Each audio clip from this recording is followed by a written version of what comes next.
So we're back working on the Cherokee again today. The other day I drove it into town, and then when I came back, this back wheel cylinder was leaking a little bit. So I went ahead and broke that down, got it changed out. Didn't record it. I mean, putting the wheel cylinder in is nothing really too exciting. So we got that done. Still need to bleed the brakes because they're pretty soft. But a couple other things I want to take care of today is obviously, like all Cherokees, the shocks are worn out, so I got to take care of that. And then something else I've been wanting to get done for a while now is, I think this is like a truck bed liner that the previous owner cut. You can see he had the sub in there before me, and he cut this mat, and he also cut these for like floor mats. Well, the material kind of stinks. The fitment, it was all right up front, but not great. And I wanted some mats. I kind of like this rear one. I'll probably keep this one, but I wanted to get rid of these. Just because they smell bad, they look bad, and yeah. But I didn't want to spend a bunch of money on this thing because it's just been like one thing after another with this Jeep lately. So definitely need to get, carpet's not in bad shape, so we definitely need to get some mats in this thing. I still need to wash it. You can see the wheels are dirty. I mean, the paint just looks horrible. I think with a wash and maybe a polish, I think this thing could look pretty good. But first I just want to get everything fixed. So let's start with the mats. We'll get the rear shocks on, the rear latch on the rear hatch here. Jeez, can't even talk today. But and then we'll try to bleed the brakes if there's time left, or maybe give this thing a wash. So let's get to it. So I've had several Cherokees at this point, and parted some out, scrapped some. Some were totaled, not by me, but just purchased them for parts or whatever. And I've been trying to get them all basically the best of everything and put together in one. And so far, that's the red 98 that we're working on. It's relatively rust-free. It's got it had a lot of nice upgrades already done to it, which really just saves a bunch of time. But anyway, went back to one of the parts racks in the barn, and just to see what I had back there. And lucky for me, I was smart enough to take these mats out of another 98. They don't look very nice now because they've just been sitting in a barn, but I remember when I saw them, I was like, those look brand new. And they were in a 98. This is a 98, so they should fit perfect. But let's get these cleaned up, and then we're going to put in. Whenever I do mats, I just like to use a really simple just drill with a drill brush. And then, like, one of the best cleaners you can get, of course, is Simple Green. I buy it in a gallon. It's cheaper just to mix it yourself, really. So let's do this now and get them installed.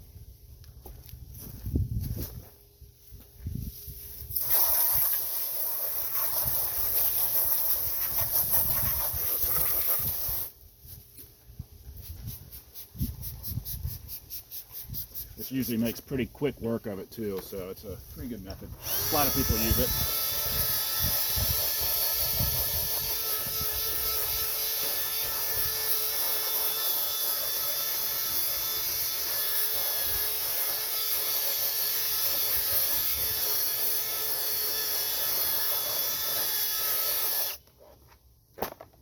My back's not too dirty.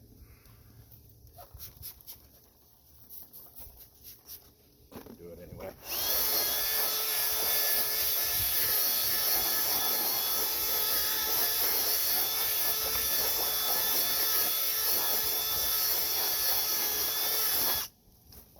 So yeah, there you go. We're gonna do that 4 more times, or 3 more times, and then we'll get them installed. Well, there we go. Those are all clean. Let's move on, get these shocks installed, get these tools put away, and then hopefully they'll be dried off and we'll get those installed as well. All right, so while we were back checking the parts table, I found an extra belt here. This belt is in terrible condition, but the one that's on here is pretty stretched out, and it's been squeaking for a while. I need to replace it, but I'm not going to do that, and I'm going to just do the right thing and just carry an extra belt to get me back to town if it breaks. While I was back there, though, I found these off that same 98 that had the floor mats. These look to be in decent condition. We'll see if they hold up. If not, like I said, I've got nothing in them, so whatever. So get this put up here in the roadside kit. That's done. Now, to get these off, it's really simple. It's 2 8mm bolts and then you have this clip that goes around the base that kind of hooks onto a knob right here. Once you get that off, this side will just pop right off. It's just like a retention clip, so you know, screwdriver, whatever you need to get that off. We'll pop these 8mm off and then get these new shocks put on. Hopefully they work good. We've got the standard pitchfork holding it up for right now so we can get this done.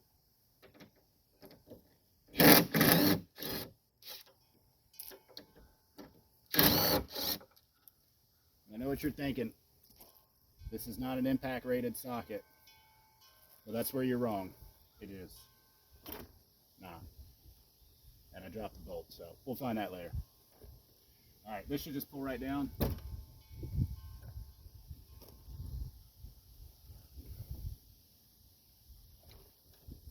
Golly, that's under a lot of pressure for not working. Wow.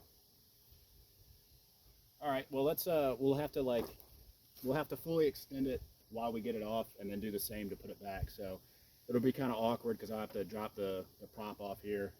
So we'll get that done, and then I'll show you when it's all filmed, or I'll show you, come back when it's all done. All right, and there we go. So these are working great, just like I remembered. So that's awesome. I will say, when you're putting these back on, you do have to obviously, have it fully extended. That makes it a whole lot easier. But honestly, when you're taking these off, there's a way you can get this pin to rotate down on the base of it here, and that will make it so you don't bend these. Luckily, I had extras, but I bent one of them, and basically once you bend it, you're not going to get it straight and get it back on. So you can just kind of slide it down, it pops off, but leave it on this connector, and then you just bang it on and it'll clip on once you reinstall. So pretty easy. Let's get this cleaned up, get these mats out of here, and then move on to the next thing. Oh yeah, I almost forgot.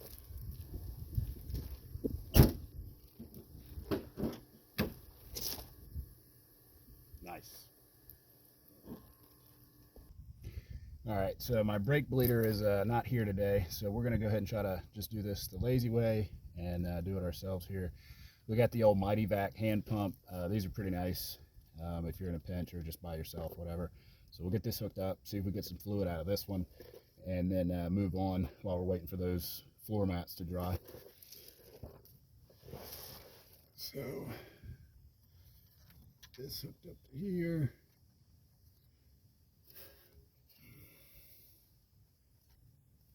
Like so. These hoses are really dry, so I don't know if it's actually going to pull a vacuum. We'll try it. Yeah, I didn't think so.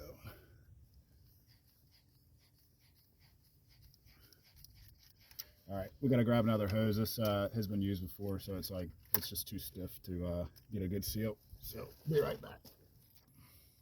All right, down.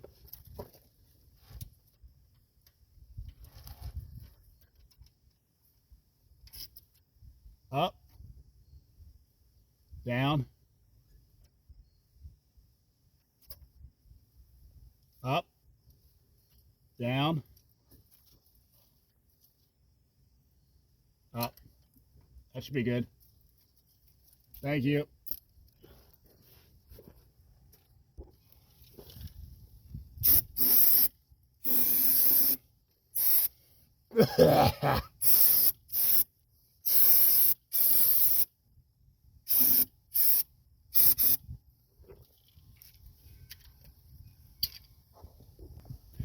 All right, let's hop in this thing, and we'll see how the brakes feel. And also got the mats put in, if the camera will adjust. So they look pretty good. They're not perfect, but like it'll cut the smell down and definitely looks better. So anyway, let's get this started and just see how the brakes feel. Alrighty, brakes have always been kind of soft in this, so I'm interested to see if, yeah, so I think I've been dealing with that this whole time, because it is like, it actually jolts the vehicle now when you stop, which pretty much never did. So that's a good sign. There was a little bit of fluid there. I think it was from when I worked on it last, so definitely gonna have to keep an eye on that. And yeah, I think otherwise this project is pretty much coming to an end. I just wanted it, jacked up and just something you can go down the road, and 31 seemed to be a sweet spot where there's not a lot of things you have to worry about, like gearing, power wise, stuff like that. So probably keep it like this. I do eventually want to get the AC working. Um, I went to recharge it, and it looks like somebody has maybe had dye in it once before. So that pretty much tells me there's probably a leak somewhere. I've got an AC guy. I just need to get down to him so we can put dye in it and try to identify where it's leaking. Otherwise, I really don't know what's next for this. Is there something y'all think I should do to it? Is there a cool mod I can do for it? I'm new to, definitely like new to the Jeep world. This is pretty much my first, like, first one that I've had that really goes down the road. All the others have just been like, just kind of trail Jeeps or whatever. Yeah, so I think that's going to wrap it up. We got the mats in, got the shocks on the back hatch on. We bled the brakes. It's back running and driving. We'll just keep watching that master cylinder, make sure there's no leaks there on that line or anything. The line looked like it had been replaced, so I feel pretty good about that. But yeah, that's going to wrap this up. Thanks for watching. Donnie's in here now. And yeah, if you want to see more stuff like this, I've got a lot of different projects going on, whether it's small engine stuff, trucks, cars, like imports type of cars. I want to get back into something like a V8 car. I've dealt with Mustangs a little bit. Don't know if I'll go back that route or what. But anyway, yeah, LS trucks, Ford trucks, diesels, imports, small engines. If you like any of that stuff and that sounds interesting, hit a like, and I'll keep making more videos like this. See ya.